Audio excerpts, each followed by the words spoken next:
Hey, Pardon My Take listeners, you can find every episode on Apple Podcasts and Spotify.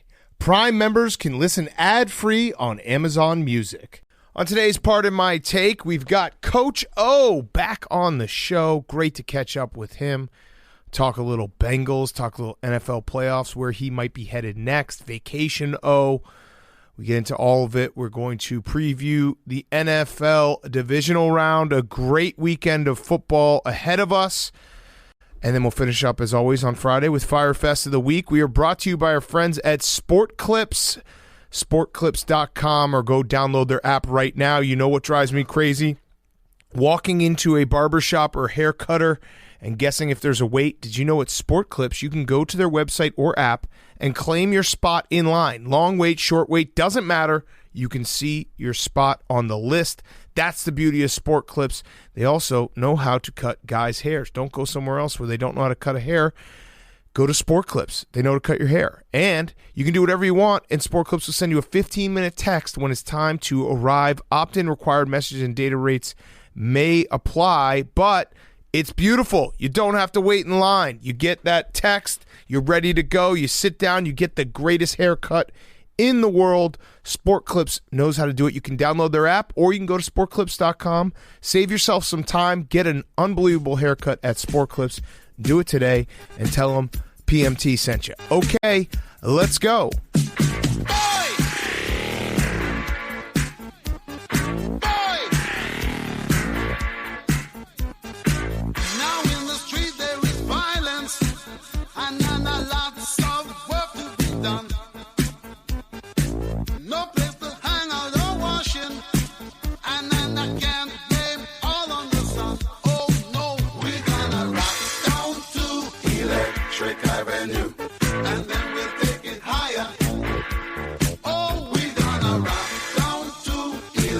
It's Pardon My Take, presented by Barstool Sports. Welcome to Pardon My Take, presented by Sport Clips. Go right now, download their app, or go to sportclips.com, and you can get your virtual spot in line so you don't have to sit there and wait for your haircut. Today is Friday, January 21st.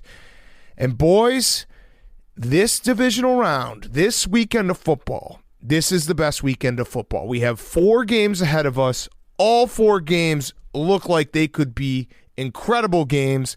We're going to wash ourselves of the stink of Super Wildcard Weekend, which it's football, so we loved it. But let's be honest, it wasn't the best football. This is going to deliver, though. I feel it in my bones. We are now, PFT, you hate when I do this, but we have to do it. No. I mean, we have to do it. We're 7 games left of football this year. So enjoy it. Are you including the Pro Bowl? You never remember the Pro Bowl. I did not include the Pro Bowl. You always forget the Pro Bowl. 7 games left, and embrace it, enjoy it, sit on the couch, take in every single second of it. It's going to be a great Saturday, a great Sunday. Getting excited for it. Great times, too. 3 o'clock, 6:30 on Sunday. Let's do it. Let's talk about these games. Yeah, this is one of those weekends where I'm definitely not leaving my couch. I need an Apple Watch that's going to buzz and like automatically check in on me to make sure I'm okay. You know how your TV does that? That's how you know that you're having a successful day. Are you planning on going swimming? Is if your TV checks in to see if you're alive. Am I going swimming? With the Apple Watch? Yeah. No, I'm not. If you get close to dying, you'll have your Apple Watch. That's what I'm saying. Like I want to be so lifeless over the course of this weekend. I want to be so stationary. They might make my watch thinks I died. That would be funny if that were the new ad, where it's like I'm sitting on my couch and 911's like, "What's your emergency? I haven't moved in 2 days because football's on." Yeah, you're like, this football action is so intense. And then the 911 operator's like, "Sounds like you're having a great time." And can I come over? Yeah, Apple Watch. And then they come over and they bring beer. Yeah, it's perfect. And then you have a nice hang. I just did your job for you, Apple. I had a drunk idea, even though it wasn't a drunk idea, because I'm basically doing dry January for a little bit here. It was that, like, on a great weekend, like this weekend. Bubba, are you okay? Well, basically dry January for a little bit is a funny statement. There's a lot of qualifiers. No, the last couple weeks I'm doing a hard reset. Got it. On my body, pretty much. I did have like a little bit. For a little bit. Yeah, Friday nights, Saturday mornings. Qualifiers count. Yeah, whatever. It makes a little bourbon in with your coffee on a weekday. Yeah, I'm on a diet except for Saturdays and also like Tuesday afternoons and a little bit here on Fridays. Yeah, so I'm pretty much sober almost. Mm-hmm. And so I had this idea, which is like we need to bring back on big sports weekends like this, spirit days during the week just for our nation. Because we need to all get on the same page. Remember, like, spirit days before homecoming? Yeah. It would be like school colors day or whatever. Like, have one day be Jersey Day, where just everybody is going around dress up, wearing a sports jersey. Or so I'm a big advocate for Pizza Fridays too. Yep. Just we all get pizza. Pizza Fridays are great. Doing Pizza anything Fridays on a Friday afternoon where it's like tradition, like this is what we do, is the best. And Sundays, where everybody has a nice ice cream sundae. It's why I like to do Donut Saturdays. Saturday morning, I look forward to it every Saturday morning. Go to the donut shop with my son, and we just get a shitload of donuts. It's great, and I think that we need more things like that pull us together as a society. I mean, Spirit Days, maybe hire a clown for everyone. It's just Football Friday. You just talk about football. That's really what it is. Okay, it's today, beautiful. I Football hereby Friday. declared today to be Football Friday. Talk about the game with someone in your office. Just be like, who do you like this weekend? Make a new friend. Yeah. So let's talk about who we like. Let's do Football Friday right now. Football Friday. All right, so first game, Bengals, Titans. Titans are minus 3.5 right now. I think the over-under is 47, I want to say. Quick note about this game. If you didn't already think Derrick Henry is like the most intimidating, badass guy in the world, he's going to be back, and he did his press conference earlier in the week, and they asked him how he felt, and he said he has a big steel plate in his foot, but otherwise feels good. Yeah, that's pretty chill. Like, what? Okay. Otherwise, I'm good. Like, I'm half robot, but otherwise I'm feeling fine. So I saw Pro Football Doc tweet about that, and he goes, the thing about Derrick Henry's giant steel plate that he has in his foot is it remains to be seen whether or not he will be able to run 100% on that. It's like, what the fuck? Like, he's basically Voltron. It's just like crazy. Like, we complain if we get a fucking hangnail. Yeah. And he's got a steel plate in his foot, and he's like, yeah, besides that thing, besides being half Terminator, I feel good. As somebody that's had the same surgery Derrick Henry had, I wasn't able to jack off 8 weeks after I had it. So. Yes, with your feet. Yeah. Little foot job. No, this is going to be a fun game. I think. So we're not supposed to respect the Titans. We're supposed to do Coach Vrabel that favor of keep overlooking them. Yeah.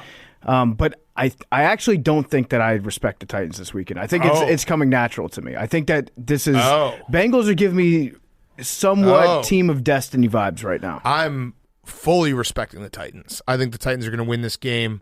I think this is one of those spots where you always kind of forget, the 1 seeds, and I'm gonna basically contradict myself in a second when we talk about the Saturday night game because I want the Packers to lose, but the Titans are the 1 seed because they beat the Chiefs, they beat the Bills, they beat all the good teams, they killed the Rams, and now they're finally healthy. I know Julio Jones is not what Julio Jones used to be, but A.J. Brown and Julio Jones and Derrick Henry, I think the Titans are going to win. I think we're going to walk away from this game being like, oh, yeah, that's why they were the 1 seed. Rest. Vrabel off rest has been a really good coach. I'm respecting the Titans. I think one thing we're all forgetting about Coach Vrabel, because he is, as LaFleur was talking to us, he's a giant dude. He's an intimidating guy. He looks like a meathead. He's actually sneaky, very, very smart. Yeah. He's one of the most intelligent coaches there is.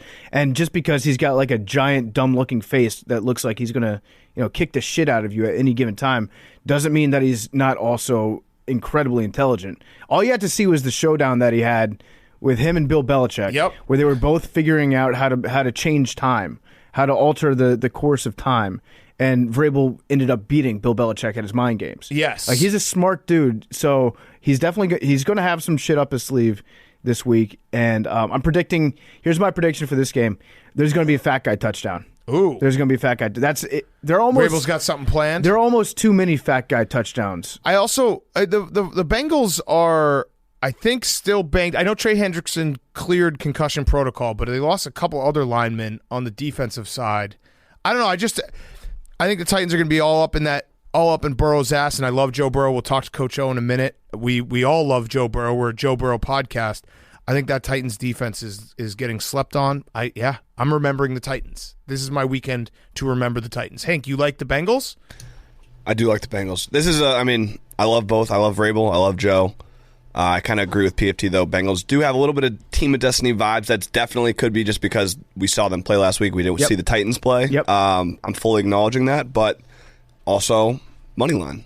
Money line. I love a plus sign. Yeah, it's crazy. Like, I would actually feel worse about the Titans if they were playing like the Jets, are the Texans. Because if you look at their schedule this year and who they played and who they beat all the good teams that they played. Wait, didn't the Jets also beat the Bengals? Yes, the Jets beat both of them. That's crazy. Yes, yeah. It's the Jets Bowl. But they beat the Titans beat the Seahawks with Russell Wilson. They beat the Colts twice. They beat the Chiefs. They beat the Bills. They beat the Rams. They beat the 49ers that game where they were down at half. Like, I don't know. I think they're just, for some reason, it doesn't compute in our heads that the Titans just might be a very good team. You know what I mean? They are like very, they could be in the. I think Hank actually hit the nail on the head, at least when it comes to me and how I'm thinking about this game. It's the fact that I didn't see the Titans play last week. Yeah. And I did see the Bengals, and it's very easy even if the Bengals or if the Titans had played on Monday night, it's very easy to forget about the Titans by Sunday. Yeah, they should honestly start changing it for the bye weeks, because I remember this used to happen to me every single year when it was 2 byes and you had 2 teams that didn't play. They should just post the score. Like, they should be like, the Titans beat the bye week 35-7. You know what I mean? The starters beat the practice squad like just 74-0. Just remind us, like, oh yeah, they're really good, because the reason why they have the 1 seed is they're really good. An injury update, they actually came out of the bye healthier than they did going into it. And the craziest thing, like, if the Titans went to the Super Bowl, it would be a shock to everyone, right? But I think there's no reason why they beat the other 2 teams that they could go up against next week in the AFC Championship game. So I'm respecting the Titans. Now, this could be like the fatal blow for Titans fans. I feel like if they lose, I'm going to get a lot of the blame. I don't care. I'm remembering the Titans. Yeah, I'm not. So I'll go ahead and give you that disrespect card that you can play on me. I think the Bengals, they are like a little bit. The only thing that concerns me about them is that they're definitely in a position where if you asked anybody on that Bengals team or anybody that's a Bengals fan, would you look at the season as a resounding success? Yes. If you won a playoff game and lost in the second round to the number 1 overall seed. Right. And you would say, absolutely. I don't know if like Joe Burrow would admit that, but I know at the start of the season, I think their over-under for wins was 5.5. Yeah, and I a little behind the scenes, I told him that because I told him I was taking the over on it, and he was like, I'm absolutely going to get you that over 5.5. on that. But I don't think that at the time he was like, you know what? I think that we have a real chance here to do some damage in the playoffs. But now that he's here, I don't know. It might be one of those things where it's like he feeds off the moment. But it is winning your first playoff game in 31 years as a franchise, and there's no letdown spots in the playoffs, but there has to be an emotional part of the game. It's what we talked about with the Bills, beating the bully, beating the Patriots the way they did. There has to be a small part of you that's like, it's not the exact same intensity of trying to get that first playoff win at home in front of your fans. Also, if you look at the game against the Raiders, like, that game was an even game. It's crazy to look back, but the Raiders had, they made a couple big mistakes that, fielding the punt at the 2 and the fumble that Derek Carr had. But like, in terms of yardage and how the game went, that was a pretty damn even game. Mm-hmm. I'm remembering the Titans. That is what I'm doing. Anything from the couch, Jake or Billy? Any thoughts? Titans have always been a wagon. It's just they've been injured and banged up this season. Mm-hmm. It'll be awesome if Tractor Cito, like, if Derrick Henry comes out with a steel fucking plate in his foot and runs for 200 yards, it's going to be awesome. He's lucky that it's a home game because you probably can't get through airport security with that, right? No. Only thing about the plate, I've been thinking about this a lot. Yes, he's healed up fast, but has his muscles adapted to the extra added weight of the steel plate? I'm not worried about the pain. I'm worried about the weight distribution on the foot. Wouldn't that make you stronger, though, if you're walking around for the last couple of weeks with a giant plate in your foot? It's like you got some beans strapped up to your ankle that you're walking around with, building those muscles up. Whoever wins this game, the media next week will be like, the NFL doesn't want the winner of this game in the Super Bowl because of ratings. Yes. Good point. Yes. So that's a good look ahead there, absolutely. Jake. Yeah. Whoever wins this game, it's going to be like Bills or Chiefs is better for the league. Yeah, we don't want Tannehill or Burrow. You could say, I think Bengals would, if you were looking at just pure NFL #NFL rigged, like who do we want in the Super Bowl? You could make the argument Burrow with just being a up and coming superstar. They want Josh Allen or Mahomes. Yeah, they want Josh Allen or Mahomes for sure. But the Titans are definitely like in the list of, oh man, the NFL will do anything to make sure Ryan Tannehill doesn't start a Super Bowl. Yeah, so going into this game, I would say that if this game is going to be NFL rigged one way or the other, it's going to be NFL rigged in favor of the Bengals. Yes. So get ready for that. We're predicting that. Which is rare to say. Roger Goodell does not respect the Tennessee Titans. It's basically like, what other teams could the Bengals get the weight of the thumb of the commissioner on? I would say if you're playing over against the Saints, everyone over the Saints. Everyone over the Saints. The Jets over the Patriots, probably, right, Hank? Yeah. Hank, obviously. Duh. Yeah. Maybe the Lions. No, the Lions would be a feel-good story. Yeah, Lions would definitely be. Yeah, people would like Maybe the Lions. Texans for sure. Although you could be like big market. You could sell yourself on Houston. I don't know if you knew this, but Houston's what, the fourth biggest city in the United States. Yeah, we could do that game. Maybe the Panthers. Yeah, Panthers. No one cares about the Panthers. Yeah. I saw. Didn't your former coach Pep Hamilton? Didn't he? He denied a request to interview with the Panthers. That's my coach. He's from Charlotte. That's my coach. Yeah, and he's from Charlotte. Like, it's literally his hometown, and he's like, nope, no thank you. He sees the writing on the wall. Pep's a smart guy. Yeah. He cut me. He knows football. Yeah. Okay, so he got invited to go interview for the Panthers job, and he said, well, let's see. It looks like Matt Rule's 100% going to be fired by the end of next year. Yes. So this seems like a real shitty job to take. I'll just wait 6 months, and then maybe you'll hire me in the not-so-distant future. But he'll have a job. Yeah. He just doesn't want to work there. It's just funny. I mean, I never – there was a Colts GM or Bears GM candidate from the Colts who took his name out of the hat, and I was like, smart move. That's a very smart move. I was actually thinking about maybe dipping the pen and doing like a complete guide to a rebuild, because I feel like one thing you should do when you bring in like a new GM, new coach, you change everything, you should all commit a crime together. So that you have to just you're forever bound you're together? You're forever bound together. Yeah, it's like burning. Start a crazy email chain. Yeah. Yeah, exactly. Yeah. Send the most offensive memes you got. Like, unload them. Everyone does it at the exact same time. Yeah. It's like Ookie Cookie with a computer. Yeah, I mean, it's not a bad idea, because then you can always just hold it over each other's heads and not try to backstab each other. Yeah. I feel like that's a smart thing to do. Yeah, one piece of blackmail per person. So like when you don't even have to commit it together. It's just you all show up, and part of your interview process is you have to hand over a piece of blackmail that they can then use against you. Yeah, and then everyone gets locked up in the same safe. Yep. And then every time one of you guys dies, your key goes to the rest of the group until there's just one person left. I like it. All right, so next game, Saturday night. Very excited for this game. Green Bay Packers, San Francisco 49ers. 49ers plus 6. Over-under is what? 47.5, I want to say. My computer's acting very slow. That line, Jake, do you have it for us? That line moved, huh? 47. It's now back down to 5.5. Okay. It's been bouncing around. It feels like Fred Warner and Bosa are both going to play, right? Yeah. Bosa hasn't officially cleared concussion protocol? My guess would be that he plays. Okay. And then on the Packers, they got two defensive guys. I think Zadarius Smith was one of them. Yep. And then somebody else that was questionable. But I think they're both going to be healthy. I have a fun stat for you, because I basically went digging for stats to try to build up my confidence that the 49ers can beat the Packers on Saturday night. Since week 10, only 3 teams have averaged 7+ yards per play per pass attempt. It is the Green Bay Packers, 7.2. The Kansas City Chiefs, 7.5. The San Francisco 49ers, 7.7. Didn't think that. Because you think running, does that they have count been very interception efficient. Yardage? They have been very efficient passing the ball. I am a little worried about Jimmy G's thumb in the cold weather.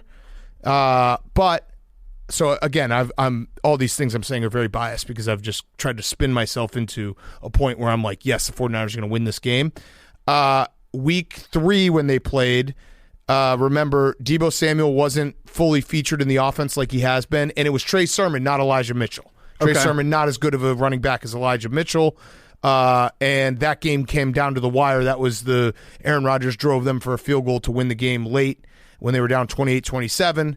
I just think the 49ers always play them well. They play the Packers well. We've seen recent history. I think it's going to be a close game. I'm excited for this game. I also will mention the Packers have a terrible special teams, and hopefully that bites them in the ass. Yeah, good news if you're a 49ers fan. and especially a Mike McDaniel fan, their offensive coordinator, Wisconsin does have legalized recreational cannabis. Okay. So he's going to be good to go. Beautiful setup for them. I think like everybody's been saying it, but it's definitely true that the 49ers match up really well against the Packers. I'm a little worried. You know what part of it is, actually? What? Now that I'm saying, like, you know why I think they match up so well? Because I've got all those memories of Colin Kaepernick just like absolutely roasting the shit out of the Packers in Green Bay. Well, it was 2 years ago too, though. And remember the NFC Championship game when Jimmy G had to throw it 8 times and they beat him by like 1 million. Yep. So there's that too. They have like the Packers. If you're a Packers fan, you absolutely are scared of the 49ers. Past history and the fact that the Packers can be run on, and that's what the 49ers are going to try to do. I think there's 2 games this weekend that come down to like both these teams are equally in great rosters, great teams, complete teams, and it's just a question: will the lesser quarterback make a big mistake? Like it's this game and the Bucs-Rams game. No, where I it's think like, Aaron Rodgers is going to do pretty well. But like that's what you're going into if you're a 49ers fan. You're like, can we survive a Jimmy G calamity? Even though he's been playing well, he had the calamity against the Cowboys. I'm also a little worried. I feel like Kyle Shanahan, great coach, but also maybe not the best situational coach, like fourth quarter, making crunch time decisions. We saw it against the Cowboys. Obviously, we saw it in the Super Bowl against the Falcons, or the Patriots-Falcons. I'm a little worried about that. Yeah, and it's going to be a little bit different this weekend going up against LaFleur, right? And not McCarthy, right? It's like exactly. Mike McCarthy isn't waddling through that door. Right. You're dealing with an actual coach with an understanding Although, of Matt LaFleur numbers. does think that kicking a field goal down 8 is a smart move. He does. So he actually got a little testy about that, but in a way that I almost respect, where you can tell it annoys him the fact that he did that. Yeah. So he's just going down with the ship. He's like, I'd do it again. I think he was more testy of the fact that like the traditional media won't say that to him now. They won't bring up that question now. Do you know what I mean? He felt like he's moved past it. It's been talked about, but obviously he knows that I'm going to bring it up. He knew that when he came on. But I actually woke up the next day and I was like, remember the time that I told Matt LaFleur that he can come on the show after he wins the Super Bowl? That's going to suck. Yeah, he's just going to rub it in my face. I really like the Niners this week. I really do too. I feel like Kyle Shanahan got the nerves out of the system. Last weekend was a nerves game for him, where you saw it at the end. He almost botched that game. Did you see that picture, by the way, of who is it? Shit. Go ahead, Tank. You say it. I'm going to try to find the picture. I was just going to say, going into last week, people, I feel like, have kind of underestimated and forgotten about the fact that the Niners, basically the same Niners team, went to the Super Bowl. Like, they had the experience. Yep. And they're probably better with, Trent Deebo Williams. Samuel Right. and Ayuk. Because who was the pass to? Was it Emmanuel Sanders? No. It was to it might have been to Sanders. I think it was. Like they have a big time upgrade right now. And I think it's similar to like the thing you always bust my balls for when I was talking about Jared, just because it was his first time in the Super Bowl. The first time you're in the Super Bowl is hard, but once you're there, it's like going back there is easier, and you have more hunger, I think, to win. Like I think Jimmy G is going to be better off, going forward, having gone there and experienced it and lost and all that stuff. Yes. Is it time we just flip the narrative on Jimmy G right now and just be like, if he wins this he's game, been playing well. He has been. But just be like, it's ugly sometimes, but the guy's a winner. Well, he just wins games. That's all Jimmy G does. If he wins this game, I think so. I think he becomes a winner. It's very similar, though, to the Matt Stafford, where it's like they're good quarterbacks. Matt Stafford's a better quarterback career-wise, just body of work. But they're good quarterbacks, but you just are always holding your breath like, will the bad thing happen? And his thumb, like that pass to Greg Kittle, where it was a fumble after, but it wasn't a completion, that was a thumb pass. Like he clearly can't grip the ball correctly, so that made me a little worried. I found the picture. It's Trent Williams, Cowboys fans flipping him off, and him just pointing and laughing in their face. I fucking love Trent Williams. All-time picture. Trent Williams is one of my favorite players. He's the best. Always has been. He's been like the best left tackle in football, at least top 3 left tackle in football for about 8 years in a row. And it's insane that he ever got out of D.C. Oh, speaking of getting out of D.C., enough with the pictures. Yeah. Can I just do my Firefest right now? Yeah. My Firefest is we're going to see pictures of Sean McVay, Kyle Shanahan, and Matt LaFleur everywhere, reminding us that they were all on the same Washington football team staff in 2013. I get it. By the way, that's Deuce Gruden erasure, because Deuce Gruden was also an assistant on that team as the assistant strength and conditioning coach. But I get it, all right? Jay Gruden has a great coaching tree, and we made him the head coach instead. It's also, like, You're kind of telling on yourself, people. Dumb organizations do dumb things. Yeah. Like the fourth coach in the NFC is Bruce Arians, who I have my own personal history with, who didn't get hired by the Bears because he refused to do a fake press conference. Yeah, and I'm sure that we would have fucked up Sean McVay if we had hired him as the head coach. It's not. You could just cut out the picture and just say, like, there are dumb organizations. Here's a list of them, and the Washington football team and the Bears are in that list. Clowns. Yes. So, I mean, if you want to actually get into it, at the time, Kyle Shanahan was there because his dad was the coach, and people were all saying he was only there because of nepotism. There was like a big knock against him. Then Shanahan gets fired, and Kyle gets fired too. So he got fired because his dad brought him in. His dad started to stink. He gets fired. There was nothing that would have told you, like, keep this guy around unless you're a smart organization and you identified talent. And then with LaFleur, same deal. He goes with Kyle, right? And then there's McVay. McVay got elevated to being an offensive coordinator under Jay Gruden. Yep. And so you're not going to fire Jay Gruden and hire like a 30-year-old Sean McVay. That's what a smart organization would have done. We are not a smart organization. Ipso facto, we didn't do it. But I get it. Doy. I get it. It's like Big Cat seeing the Deshaun Watson, Patrick Mahomes drafted in front of Mitchell Trubisky. We're idiots. Yeah, we're morons. I get it.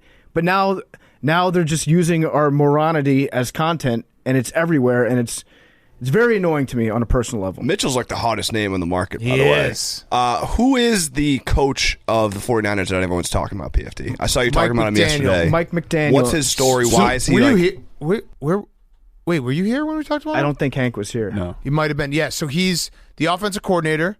He's like a genius. I think you can say he's a genius. And he's in Mensa. He's in Mensa. He's a genius. And on top of all of that, he's a very chill guy because I read a tweet that a reporter from the San Francisco area said, for anyone who's looking to hire Mike McDaniel as their next head coach, just a heads up, he refuses to take an interview with any team that is in a state that doesn't have legalized weed. And he also... And not joking. Like, that was a serious thing that was said. He's also the guy that greeted reporter Mike Jones by doing the whole, Mike Jones? That's the clip I saw. Yeah. He's the most Colorado person of all time. Yeah. If you were to take the state of Colorado and just drop a police sketch of a random citizen, the only difference is, like... He would have like a blue heeler dog with him on the sideline and a couple forearm tattoos, and he'd be holding a microbrew. And he's also, we're very stupid in the media. If a coach shows even a little bit, like a tiny little bit of personality, everyone's like, oh my God, this is amazing. Yeah. like Brandon Staley, who we like, who we'll have back on. But all you have to do is show that you're not Mike McCarthy. Yeah. Or, like, you know what I mean? Like, you're not Mike McCarthy. You're not John Gruden when he's surly. You're not, fill in whatever list of coaches that show no personality, and everyone will be like, oh, my God, this guy is a breath of fresh air. If you use a comb and you wear a shirt that kind of fits, reporters will be like, the young, hot coach. Yeah, right. Exactly. Yeah, he's not even, like, he's not, like, hot, but people will say he's hot. Yeah, he's not overweight and bags under his eyes. He doesn't have dipspit currently falling out of his chin hair. Yes. Yeah, no, this guy he's a real put together guy. But the weed part is funny. The weed part's very funny. It makes him a chill bro. He's like Kyle Shanahan's understudy. He's been following him around for like 7 years. I feel like Kyle has 6 of those guys. Yes. He pays people to are saying hang he out was with on them. the staff. He was on that staff as well. Yeah, so he just follows in Kyle's shadow. He was like a ball boy or something. No, he was the wide receiver coach on that same Washington Redskins team that they keep shoving in my fucking face. All right, so we're going 49ers. Anything we also went from the 3 couch? and 13, by the way. I see this game going 2 ways. 1, a Packers blowout. Okay. 2, if the 49ers win, I think it's going to be a similar game script to the Joe Flacco at Denver game, double overtime. He's going to have a 50-yard touchdown pass if they win. Okay. In dramatic fashion. Just straight up calling it. Okay, I like it. So if they win, he's going to have a big play. You know what I like Jimmy is going G. on over here? Jake saw Billy's dildo prediction last weekend, and Jake's like, I got to step up my prediction game. I got it. So also, I like it. If you're in between commercials of this game, Jake will be calling the Vermont game, 7 o'clock, Saturday night. Well, you can watch the first half. I guess the Bengals-Titans. Nah, that's all right. Titans will be killing 2 them. TVs. Yeah. But if you tweet about this game, people are going to be like, bro, NFL's on. Yeah, but I don't care. I will. We'll watch 2 TVs, I'll walk Jake. into the fucking Lions you. den. I've watched every single game that Jake has called. Thank you. Appreciate I'm not your gonna guys' stop. support. All right. It's on mute, but I've had it on the TV. Billy. Aaron Rodgers in a 2-minute drill to win the game. Ooh, so similar to week 3. Exactly. Too much time left for Aaron Rodgers. God, I would love for him to just throw a back-breaking interception. I am full-blown, like, people will say it's loser talk. I'm admitting I'm a loser.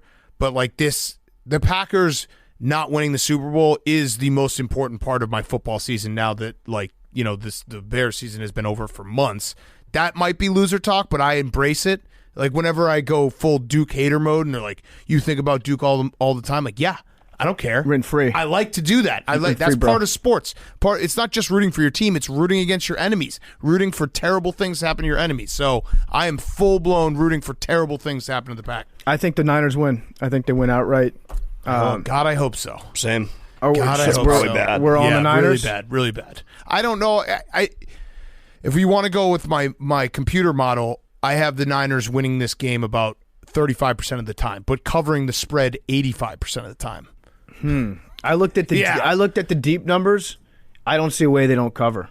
Yeah, I don't. Well, 85% is pretty high. My deep numbers are just the uniform matchup. Yeah, it's a great uniform matchup. Okay, wait, is it going to snow?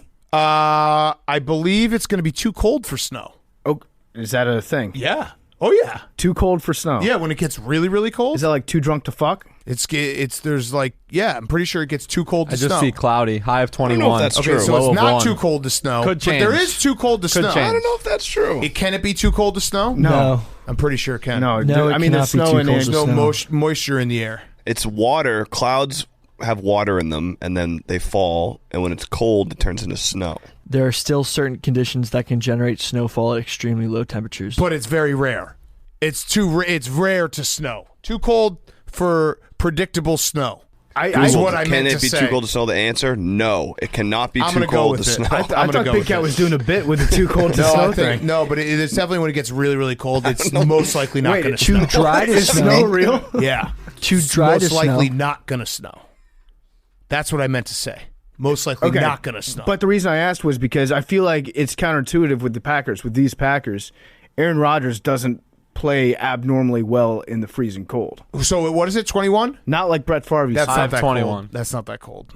No. That's You for know what- Lambeau in January, that's actually, there'll be half the stadium will have their shirts off. Yeah, you know what that is? That's in that weird kind of in-between zone where you're not a pussy if you're an offensive lineman, you wear sleeves. Right. Once it gets down into like the lower teens, then you have to take the sleeves off again. Yeah, and under 10, too cold to snow. All right, before we get to Sunday's game, PFT, you had a quick word from one of our sponsors. Yes, I did. I want to talk to you about our great friends over at Alto. Big Cat, I have a question for you. Do you think about saving for retirement much? All the time. Yeah, you should be. You should be. And one thing that you'll hear from people in their 30s, 40s, 50s is they wish they had started way earlier. I'm speaking from experience right now. If you're in your 20s, you got a job, guess what? You should start saving for retirement. You get the compound interest. You earn way, way, way more money over the long term if you start right now. And Alto is here to help you with that. Could you imagine taking the big bag of cash that we make from every episode, turning it into crypto, and investing it into an IRA retirement account? It sounds too good to be true, Big Cat, but it's actually not. With Alto, you can spice up that old boring retirement portfolio. You can actually invest in crypto, art, real estate, and startups. Best part is you can do it all without the tax headaches that these things generally come with. Using Alto can help defer or avoid taxes altogether. Hank, I know you hate taxes. Sometimes you just don't pay them. No. With Alto, they help out with that too, because you can defer some of those taxes or you can avoid taxes altogether because it is a savings account for retirement. Those are taxed differently. You end up getting more money out of your dollar. It's a game changer. If I was a gambling man, which I am responsibly, of course, set the over-under at my retirement age. I'm going to call it 45 and a half. I would take the under on that all day, all thanks to Alto. That's one time you want to hammer the under. Go to altoira.com/PMT. You can get started for just $10. That's altoira.com/PMT. Get started for just $10. Okay, Sunday. If Saturday wasn't enough, Sunday's going to be incredible. The Bucks and the Rams, 3 o'clock. So similar to the Jimmy G conversation, I keep looking at this game. I think the Rams are very, very good. I'm not going to discredit the Rams. They have guys everywhere. Obviously, the Bucs are Super Bowl champs, but it comes down to simple Tom Brady versus Matt Stafford. And I don't feel comfortable betting Matt Stafford in a playoff game when the other quarterback is Tom Brady. Who's more likely to make a back-breaking error that shifts the entire tenor of the game? I'm going to put it on Matt Stafford. I like that phrasing that you used there. Yeah, that tenor. The earlier one. That one was okay, but the first one that you said was the Rams have guys everywhere. They do. They do. They have guys everywhere. And I was thinking about all the different places, and there was a guy in that one.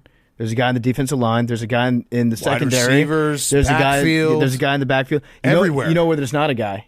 There's one place. Safety. Oh, I was going to say between the ears, Matt Stafford. No, I like Matt Stafford in this matchup. I mean, I'm Matt Stafford's going to be a Hall of Famer. He got magically healthier over the last 4 or 5 weeks. Remember that report that came out a while ago? Yeah. Saying every part of his body was injured? Yeah. And he hadn't told anybody about it? I thought for sure that was going to be a signal that he was going to suck for the rest of the year. But he's gotten better. And so I think I like Matt Stafford in this game. I don't necessarily trust the Rams secondary because they were playing Eric Weddle at safety. And no disrespect to the beard, but he's been out of football for 2.5 years. Yes. And this is, once we get to the divisional round, there's no outcome this weekend that would shock me. If the Rams go into Tampa Bay and kick their ass, I wouldn't be like, oh my God, I never saw that coming. They got guys everywhere. They're really, really they have the best defensive player not named TJ Watt. They have their wide receivers are insane. Cooper Kupp, Triple Crown, everything. It's just Tom Brady. You just don't go against him in these spots. I don't know. It feels a lot of boats in Tampa for Odell too. To be there are a lot of boats. The one thing that concerns me, and you'll have to look at we're taping this obviously on Thursday, so we'll find out more on Friday after the injury report. Tristan Wirfs and Ryan Jensen are enormous for this game because you don't want to have a backup center trying to block Aaron Donald. You don't want to have that backup left tackle who came in for Tristan Wirfs was so bad. He was so bad that Stephen Shea was like, I hate this guy. And Stephen Shea never says he that. Loves he loves everybody. everyone who's ever been associated with the Bucs. He's the only bad player on the Buccaneers. Yeah, and so if those two guys are out, I think you can live with one of them being out because I also like Tom Brady. Every time you're like, oh man, he's gonna get smoked by the defensive line. You forget the fact that Tom Brady, time and time again in the playoffs, will just be like, oh, I'm going to have one of those games where we just run up tempo and I throw it for 5 yards of completion and I string together 15 completions to score a touchdown on every drive. Yeah. He can beat you that way where it's like, it doesn't matter if you have no offensive line. He'll just throw the ball so fast that you can never touch him. Well, the crazy thing is Tom Brady can beat you no matter what you do on defense. Right. He has the antidote to every single problem that you would put in front of him. It's just a matter of everybody else on the team doing their job and letting him get the ball from point A to point B. Because he's unbeatable. He's literally unbeatable. There's no defense that you can ever play against Tom Brady that will befuddle him, that will give you a better chance of beating Tom Brady. You can play defenses and put coverages out there that will give you a better chance of beating everybody around Tom Brady. Right. But if Tom Brady is healthy, if he's on 2 feet and he's got an arm, he is able to beat you. Yeah, and it could be one of those games where we just like, why haven't we heard Aaron Donald? Because they're passing the ball in 1.5 seconds. Mm-hmm. So it's just never even been a possibility that it could get touched. That being said, I like the Rams in this game. Yeah, +3? Again, not because of Tom Brady. You mentioned the offensive line. I think the center is Ryan Jensen. That's a big piece. He did come back in the game against the Eagles. Yeah, he did come back, but he's not healthy. Yeah, Tristan Wirfs came back and then had to leave again. But yeah, he did come back. So when Tristan Wirfs came back, by the way, it's like, what are you doing? Antonio Brown, there was a moment where we're like, what's going on here? Antonio Brown was absolutely right. Also, I do think though the Bucs defense, if the Bucs are going to win the Super Bowl again, it's not going to be because of Tom Brady. They won the Super Bowl last year in part because of Tom Brady, but their defense played lights out. Their defense wrecked everyone on the path to the Super Bowl. It felt like they are finally healthy, finally back to that holy shit. The Bucs, when they're healthy and playing their best defense, you can check the box of violent defense, where it's every time they tackle someone, whether it be Levante David or Vita Vea or whoever's out there, they're they're actually trying to murder the person. Yeah, Indominus Sue revenge game too. Yep. So you got that factor True. going.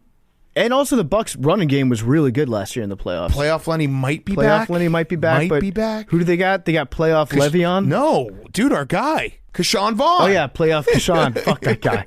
I hate the Bucks being the running back. It's the like worst. That. It's the worst. It's so painful and we're to saying watch. this just because we had props on it. Yeah, 100%. Because you can look ahead and know exactly when you're going to die in your bet 10 minutes before it happens, which sucks. Right. I just want to see Le'Veon get out there a little bit. You remember when everybody in NFL media was staying up at night to figure out where Le'Veon Bell was going to go as a free agent because he dropped a mixtape? Yep. And so you have like Pete Prisco listening to Le'Veon Bell's rap lyrics, trying to decipher Wild them. times. He was really good for like 3-4 years. He was incredible. One of the best running backs. Absolutely. The killer bees. But yeah, I think I like the Rams in this game. I know that there are a lot of reasons not to, but I'm also addicted to timing Tom Brady's demise. Max Kellerman. And I've been wrong repeatedly, so now I just can't get off this bad take. Again, even if the Rams win, it's not going to be Tom Brady's demise. It's going to be like, the Rams are a really good football team. They're just a really good football team. Yeah, but what people will definitely say, like, is this the end for Tom Brady? Of course.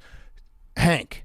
I agree with PFT, but again, kind of similar to what you said, Big Cat, and out of respect for Tom, everything he's done for me and my family and my people, I'm taking the Bucks, but I don't know. I'm in my head about it. I do think the Rams remove Tom Brady from the situation, or remove Tom Brady, being my hero from the situation. I would probably take the Rams. But he is, so I'm taking the Bucks. And it is one of those bets, like, and Matt Stafford. Yeah, do you want to be? You can't be against Tom Brady in the playoffs, right? You have a never chance. Want to be there. You have a chance of winning, obviously, with the Rams because it's pretty much a coin flip game. But with the Rams, you also have a chance of feeling like an absolute moron. If Matt Stafford throws like 2 picks and then everyone tweets at you, how could you bet Matt Stafford against Tom Brady in the playoffs? And then you feel it's like a double loss where you really feel bad about yourself. Mm-hmm. I hate those. Like I lost my bet in the national championship game betting on Nick Saban in Alabama. No one's going to blame you. And it's like, yeah, I'm okay with that. I'm at peace for that. 9 times out of 10, that bet works out. Yes. Billy. My take is both these teams are like super teams, like Madden franchise mode teams,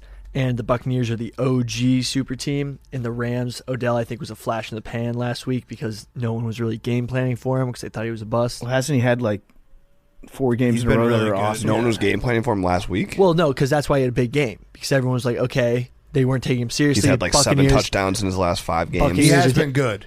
He has been good. Okay, I know what you're saying. Taking Him seriously this game. Got it. It's not going to be as wide open as it was last game, and then Buccaneers locked down. I think that you're right that these are 2 kind of like Spider-Man meme teams where they're kind of dream team. You could say that the Bucs are definitely assembled like a dream team would be.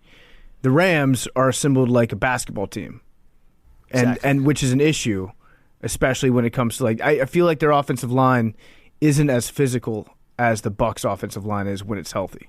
I don't know how you can look it up. Can you look up weight for offensive linemen? Like the total offensive line? They got I've always Whitworth. just thought they do have Whitworth, but I've always thought the Rams had a little bit on the lighter side, which is not good when you're going on Vita Vea. And this might be totally made up, completely made up. So I'm just saying that right now. I wish I could find that stat. Can you find it? I can do it. I think it's list their weights real quick. You got them? I don't even know what the average weight would be. All right, this is the research. Okay, we do. what would be light? What would be a lightweight on average? I'd say probably like 310. Yeah, somewhere around there. Which is crazy to say, like 310. I mean, well, and when you're going up against Vita Vea, who's what? 370, 380? Yeah, I mean, that would be it's always funny when we try to break down football and like the X's and O's, and it's like sometimes it's kind of like when basketball, like sometimes the taller team wins. Yeah. Sometimes the guys with the bigger guys win. That's what Booger said last week about Vita Vea. He's like, he's got too much ass for Kelsey. Right. And it's true. Like Vita Vea has his ass can single-handedly defeat an offensive line by itself. It's like every time we get pumped about a point guard who's like under 6 feet and then they get in the playoffs, they get bottled up. You're like, oh yeah, because they're playing a guy who's like 7 inches taller than him, and it matters in the playoffs. Yeah, if you're looking at the order of like things that dominate and are more important than other things, it can be like offensive lineman who runs a 4.7 40, offensive lineman that can bench press 225 pounds 50 times, and then just Vita Vea's ass on top of all of it. Yes. It says the average weight of linemen in the NFL is 314. in recent years? I would say eyeball test 310 for the Rams. Okay, so a little bit on the lighter side. According to Billy's eyeball, yeah. So, and according to my gut feeling, a little bit on the lighter side. I actually tried to look it up. I couldn't figure. How do they not rank that? How do you not have just a ranking of total weight of offensive line? I'm on it right now. Andrew Whitworth. I clicked on his name. Starting left tackle. He weighs 330 pounds. Okay, so he's on the bigger side. So he's on the bigger side. Number 2, David Edwards. That's a bit. No, this is better. Way better than. All right, David Edwards, Wisconsin guy. 308. Oh, not good. Get that weight up. Was on something. Get that weight up. You're a big guy. You're from Wisconsin. You need to be drinking more milk and bathing in butter. Your center, Brian Allen, 303. Yeah, center's obviously smaller usually, but 303. still. I would like to see that a little bit higher. Austin Corbett, right guard, 306. Uh-oh. These guys. I'm telling you. These guys need to hit a Golden Corral buffet before the game. I'm going to look like a genius if these guys get smoked on Sunday. That's the same guy that I just said. Austin Corbett. They're just light. Rob Havenstein. Also Wisconsin. That's a heavy-sounding name. Also Wisconsin, Before I look at it, that's a heavy-sounding name. Rob Havenstein, 330. Okay, but so I their would ends, say they're middle. They're middle, which is where Vita Vea's ass is. 315.4 is what? Their the total? average. Right, but in the middle is, their middle is light. Yeah. You can afford to have some lighter guys on the edges, especially considering who the Buck. Well, I guess Jason Pierre-Paul is pretty big, but in the middle, you got Vita Vea's ass just staring you down. Where else? Big brown eye. Where else are you going to find this type of breakdown? Nowhere. Where we guess weights and don't even know if it matters. Well, this goes back to that conversation that we had a while ago. I forget who we were talking to. Maybe it was Fernelli, and we were talking about the weakness, or Andy Staples. We were talking about weaknesses in recruiting offensive linemen in California. The food's not fat enough out there big enough to keep them big. That's the problem with the LA team. Hank, how excited are you for In-N-Out all Super Bowl week? Oh, I can't wait. I mean, are you going to eat every meal? Possibly Wingnuts. Are you going to eat it? Oh, yeah, I know. I got to actually get on that if that's a possibility. Yeah. I guess we'll know after this week. I also just feel like Ed and Alicia we could be like, hey, first class, tickets to the game, set you up, and they'd be like, no thanks. We'll stay here and watch them. I had that thought as well. They could absolutely say that. I could see them going we'd rather just hang out. Going to like a watch party at the stadium. Yeah. I could see them doing that. Yeah. I was this is not a bit at all. I swear to God, this happened to me this morning at 2 a.m. I woke up and I was thinking about Wingnuts, and I just pulled my phone out and I went onto my own Instagram page to rewind until I got to the Wingnuts, and I just stared at the chicken wings for about 30 seconds. It's incredible. And looked at them. They're the best. I need them. I'm predicting a segment for First Take or Undisputed Monday morning. If the Bucs win this game, they're going to say the Rams went all in only to forget Tom Brady's in their conference. Yeah. Kind of like when super teams build with LeBron in the East. I also think the Rams, for some reason, they've just figured out a way to go all in every year. Mm-hmm. Like, I don't know what they do. They don't have any draft picks. Jake, do you agree, though, that if the Rams win, the conversation is this the end of the line for Tom Brady? Yes, one of those two will be happening. Do you think that Tom Brady, Hank, I'll pose this to you, if they win the Super Bowl this year, do you think he would walk off? Yeah, I think it's a possibility. I think it's now we're definitely in the range of, because I actually was thinking about this. I don't think he would do the walk-off at the Super Bowl podium. I think he would wait, like Peyton basically did that, or Peyton was an all-time, you don't retire from the game retires you. But Tom Brady, I think he would wait to make it a big week-long thing in like February or March. It would probably be tied in with one of his new companies Crypto, that he's got. Yeah. Like Tom Brady week, big announcement coming on the 12th of whatever month he's in. It's crypto, yeah. and he retires. Yeah, there was drama with the final episode of The Man in the Arena. Oh, really? People were saying, because it didn't come out on the day it was supposed to come out, and people were saying, I was like, in many Twitter threads, Billy reply guy, but some were saying that Antonio Brown was in the episode and they were cutting him out post mostly, and some were saying that he didn't die. They're waiting for Tom Brady to win, and episode 10 is going to be him announcing his retirement. Whoa! So have they not released it? I was looking at it before it got released. I didn't check if it ended up getting released. The ESPN released. app just crapped out. Yeah, the ESPN app sucks recently. Wait, they want him to win this playoff game, then retire? No, they want him to win the Super Bowl, then retire.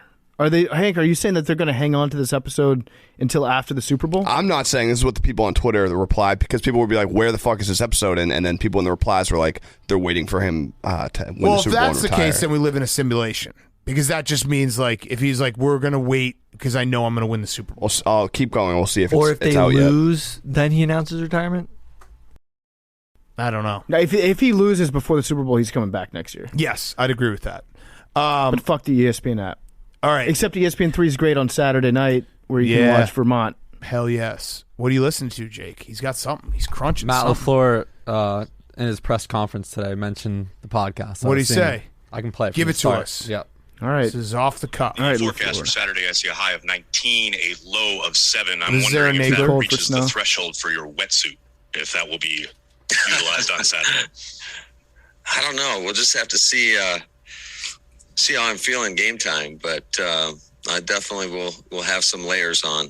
You know, I always joke with these guys that I don't get the chance when we're making corrections on offense or on defense to go sit on those heated benches. So I'm going to make sure I stay warm. Okay, so maybe wetsuit. That was friend of the program, Aaron Nagler, who I text with him every now and then. I am very I basically, it's like a thermometer of confidence for the Packers, and his tone tells me whether he truly thinks they can win it all. He absolutely does, and that's making me very nervous. Like, his answers to me are like, "Uh-oh." So he knows, but he's legit with his emotions to you. He's not always like, we're going to win everything. No, he's not no, overconfident. he is realistic. very honest, and I'm very worried just based on our correspondence. What about Tom Crabtree, recurring guest? I feel like he's the guy that's like always too confident. Yeah, he's always like Aaron Rodgers is the greatest ever. Yeah, he because shouldn't be he in threw jail. one touchdown Right. to me. Right. Yeah. Episode Exactly. 10 is not out. Oh, okay. So stay woke. No offense, Tom. I love you. So we live in a simulation, officially. All right, Sunday night. I mean, this is the best part about this weekend, is that we have 3 games that are all great, and then we have the Chiefs and the Bills, which I could not be more excited for this game. In fact, I've released my game of the year, my 3rd game of the year, over 54.5 in this game. People are like, oh, how many game of the year? Listen, I haven't lost a game of the year yet. Do you want me to keep releasing winners? I also love that a lot of people have been taking the under, which makes me even more confident because I know it's a high number.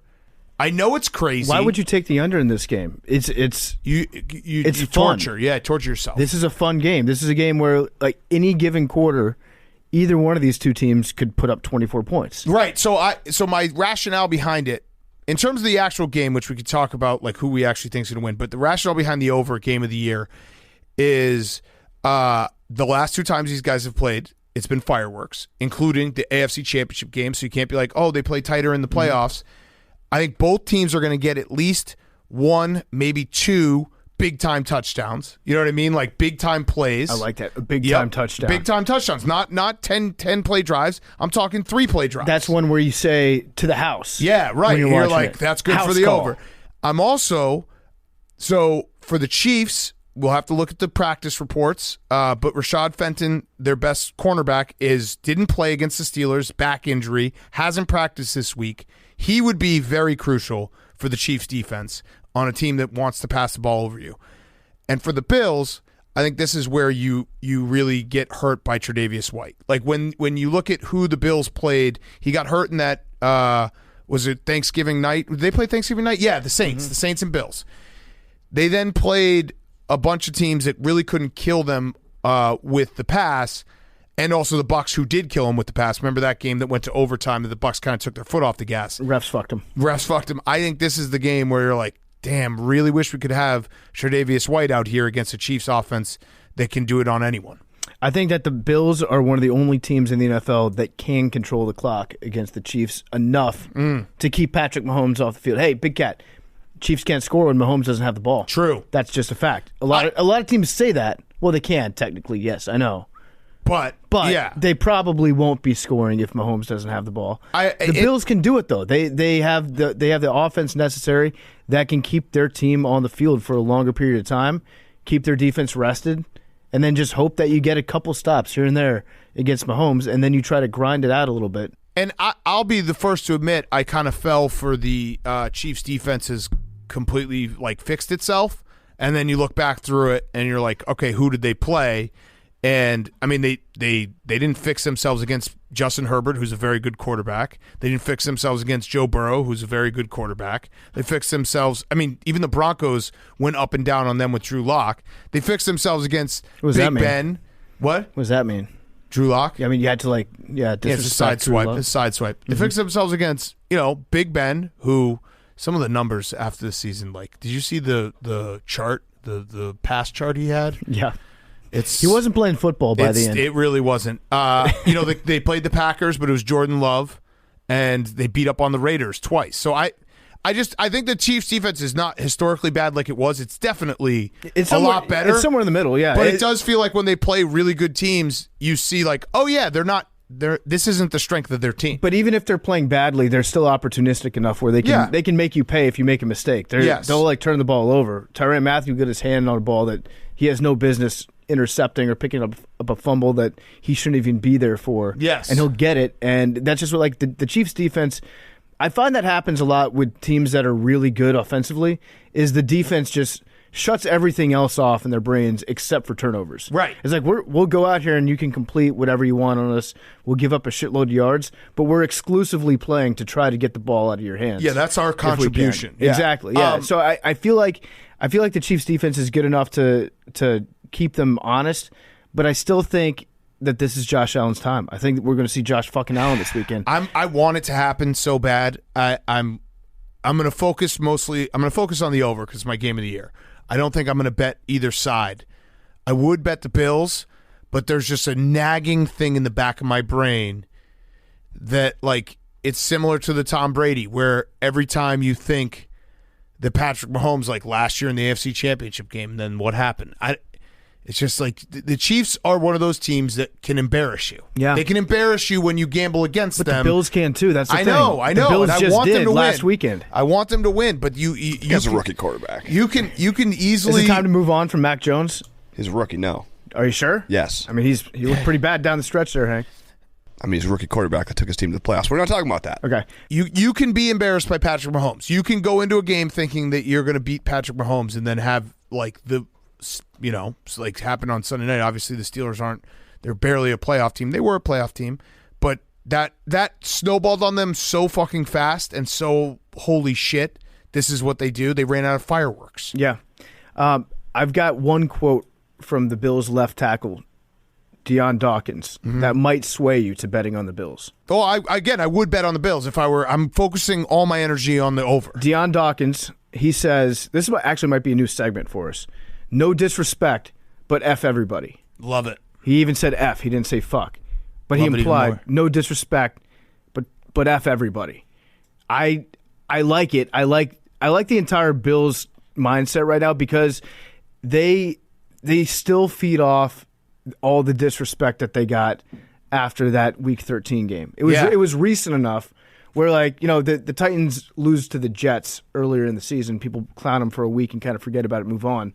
But since that was a Monday Night Football game and it was so late in the season, since it was such a memorable game, they're still catching shit. And the Jaguars game too happened in around that time. Yeah, the Jags game too. So it's like a combo. So they're still catching shit for being somewhat fraudulent. But if you've seen them play recently, you know that the Bills, they're really good. I mean, and they might get beat this weekend, but I don't think that would make them frauds. No. The Chiefs are also really good. That's why these games. That's why I'm so excited for these games. Everyone is really good at this point in the playoffs. We're sounding like Magic Johnson right now. Anything could happen. Anything could happen, guys. You also should watch, not just because he is our friend and he will be back on the show next week, Julian Edelman, Inside the NFL. Did you see the mic'd up Jordan Poyer talking to guys on the bench about Josh Allen? He's like, he's so fucking good and no one realizes how goofy he is. And it was just so awesome. It was so endearing. They're like, I die for him. I love him. There's something about when like defensive players like love their quarterback, who they probably, in an NFL locker room, they probably spend no time with them. And having that love for him, it means that they're really a dude. Yeah. And that's Josh. That's Josh, baby. Thoughts on this game from Hank or the couch before we get to Coach O? Going Bills. Bills money line. Yeah. Small. Yeah. Yeah. I do have a hungry dog. It's Niners, Bills, Bengals. Ooh. Niners, Bills, Bengals. Okay. That is a very Where hungry does that dog. lose? I mean, I think one of those is going to lose. I just don't know which one. Yeah. No offense.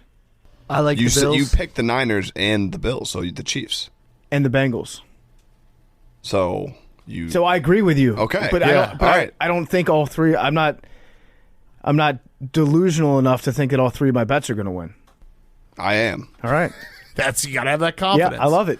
Billy. Like the Bills, but it's going to be an absolute shootout. Yes. Absolute Over. Game of the year. Let's go. And just so everyone knows, and the guys in this room could back me up, when I say game of the year, I put the chips in the middle. I'm putting the chips in the middle. It's going to be a responsibly large wager for me. I'm going to be sweating out every second of it. I might ride with you. Thank you. It's fun to just be like, let's fucking ride. I increased my units last week on the Cowboys credibility game, which I lost. But now I've got that big game hunting feeling. It's fun. PFT, get your fingers ready. This is basic heaven. Oh, yes, it is. Yeah. Bills, Chiefs. Now, are you Sunday worried night, though? Are you worried though that so it's basic. early? Is it too early for basic? No, I think anytime the 6:30. Chiefs, that's actually even more perfect for basic time because all the big Jays are still awake. Yeah, that's true. No one's tapped out for bed yet. Barbecue spread in the press box, I'm sure. Yep. It's sad Kansas how more excited I am for the timing of this game. The fact that we actually can maybe start recording at like 10 o'clock on Sunday night. It's crazy how much that changes my entire mood and happiness that we don't have to like start recording at midnight. Mm-hmm. It's insane.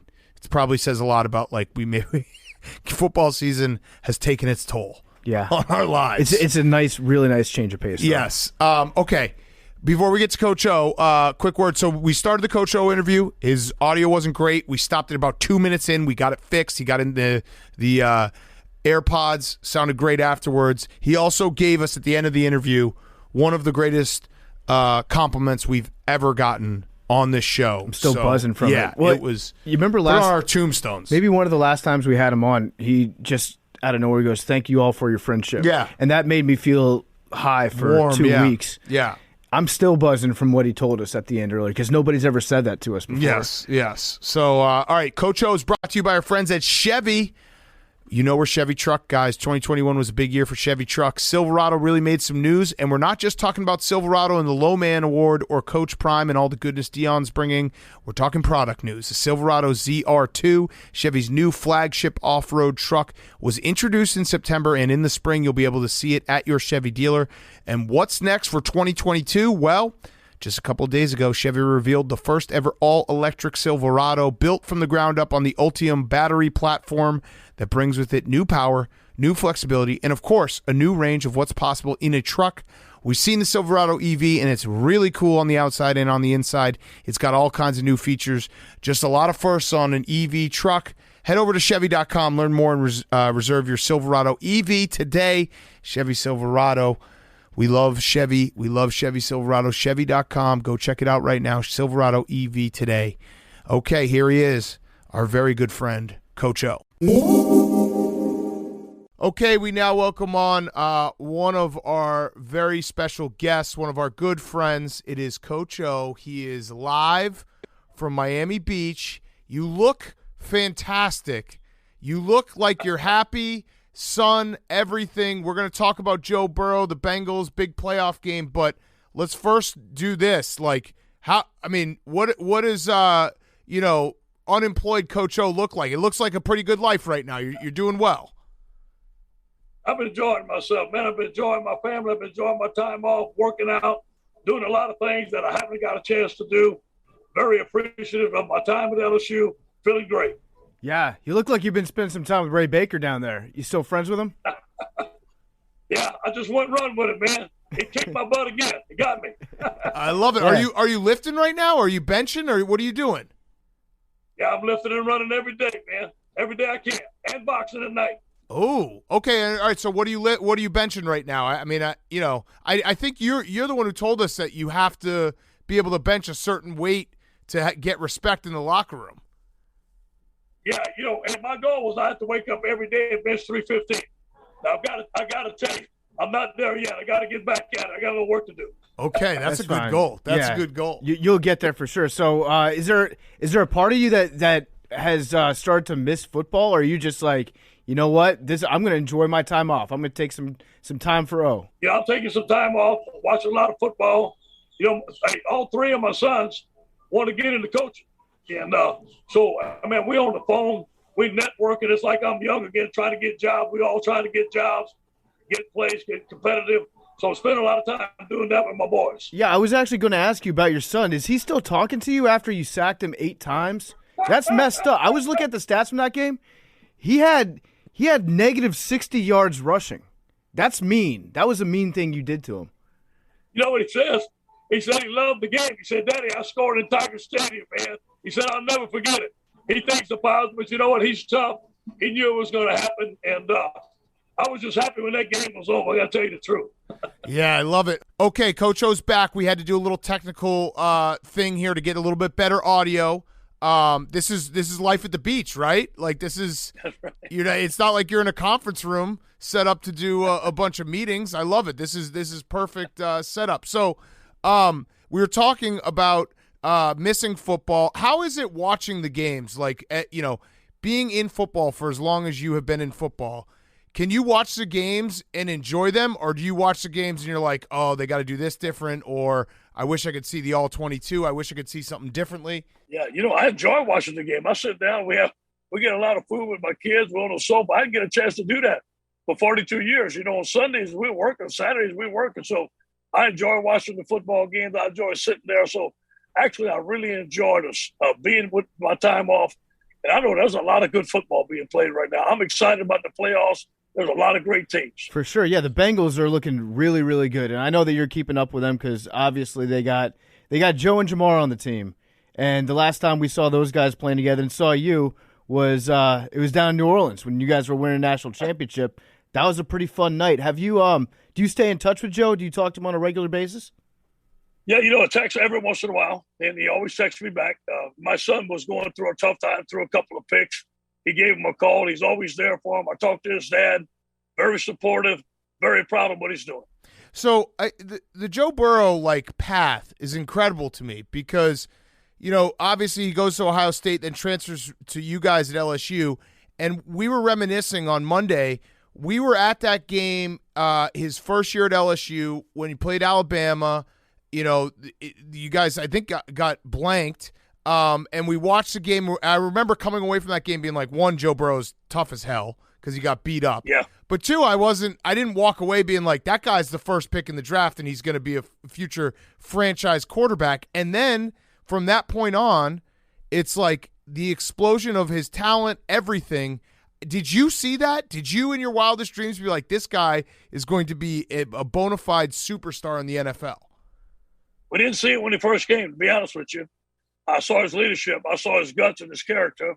But he had some things he had to work on. I think Steve Ensmith, our quarterback coach, did a tremendous job with him. Joe grew as a football player at LSU. He had to compete. Like you said, man, we got beat by Alabama. Nobody was happy. But Joe came to work the same day, same way, same attitude.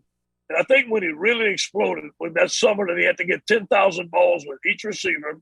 They grew together. That the game against UCF, he had a great game there. And then we went to the spread offense with Joe Brady. I think that was the evolution of Joe. That was more his wheelhouse, and he can be more in control of the game. And in terms of his toughness, because I think that's an underrated part of Joe Burrow, because obviously there's a lot of tough guys in the NFL. But at the quarterback position, Joe Burrow, it feels like he is always going to give his receivers an extra second and take that hit and stand in the pocket. And it's something that you just can't teach. And I would imagine, speaking as his former coach, the rest of the team sees that and just galvanizes behind him. Is that not how it works? I'll tell you what, it fired up the team, man. It's in his DNA. Now, Joe will fight for you. Joe will work his butt off. He'll be first in the weight room. He's consistent. I remember his first game. I'm walking right behind. We had a pregame warm-up, and I'm walking right behind. We're going in there about to talk to the team, and Joe has his helmet on, and he's banging it against the cement wall. I said, Joe, settle down, man. You're going to be okay. But that's in him. Joe's tough, and that's in him. It's going to be like that every day with Joe Burrow.